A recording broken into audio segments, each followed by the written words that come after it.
The 10 uncommonly used Filipino words and their examples.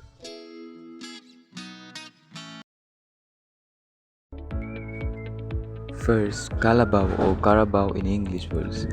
Example, ang kalabaw ay ginagamit sa pagsasaka sa Pilipinas. Second, salakot. Example, isunuot ng mga magsasaka ang salakot para protektahan sila. Third, balintataw. Example, malinaw ang kanyang balintataw kahit madilim ang paligid.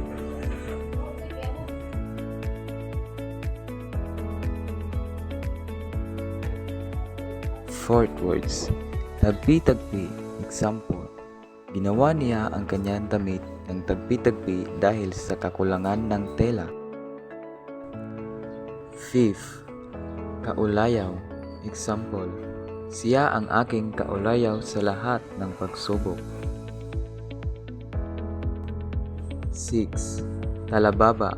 Example, mayroon siyang taniman sa kanyang talababa. 7. Lukbutan. Example, sa lukbutan mo makikita ang mga gamit na hindi na ginagamit. 8. Tampipi. Example, nilagyan niya ng mga alahas ang kanyang tampipi. 9.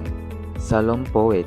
Example, uupo siya sa salumpuwit habang nag-aaral. Number 10. Hapagkainan. Example, ang hapagkainan ay puno ng pagkain.